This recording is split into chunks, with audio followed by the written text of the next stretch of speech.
कुरुक्षेत्र में शिक्षा मंत्री महिपाल ढांडा ने नॉन अटेंडिंग एडमिशन के मामलों पर कहा कि उन्हें इस तरह की शिकायतें मिली हैं और जल्द ही इस विषय पर बैठक करेंगे। हिंदी में कामकाज को लेकर मंत्री ने साफ कहा कि हिंदी हमारी राष्ट्रीय भाषा है और अधिकतर लोगों को अंग्रेजी समझ नहीं आती। उन्होंने कहा कि उनका विभाग पूरी तरह हिंदी में ही काम करेगा और हरियाणा में भी हिंदी में काम होना चाहिए।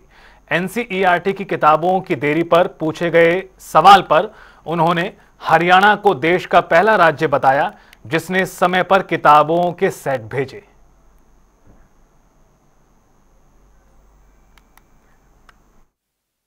हरियाणा देश का यहां भी पहला राज्य बना है जहां 7 महीने 6 महीने 8 महीने तक बुक्स नहीं पहुंचती थी।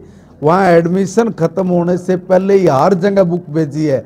अगर कहीं ये बुक्स नहीं मिली है जो सेट्स सरकार ने गरीब बच्चों को देने थे तो आप मुझे एक उदाहरण दे देंगे, मैं उसके ऊपर एक्शन लूंगा।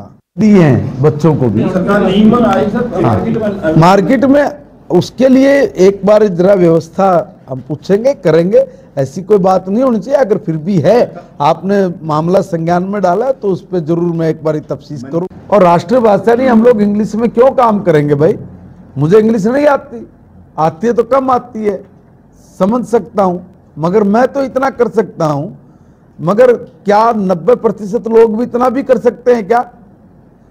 हमारे प्रदेश में 90% लोग इंग्लिश से बहुत दूर होते हैं और काम सारा उनकी समझ में आना चाहिए। उनको पता ही नहीं बेचारे को कागज पे क्या लिखा हुआ है क्या नहीं लिखा हुआ है, वो नहीं समझ सकता उस भाषा को।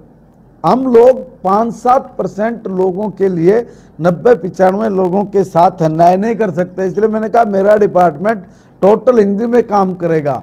क्या लिखा है कोई भी होगा तो आराम से पढ़ेगा, समझेगा, अपना काम करेगा, उसमें क्या दिक्कत है।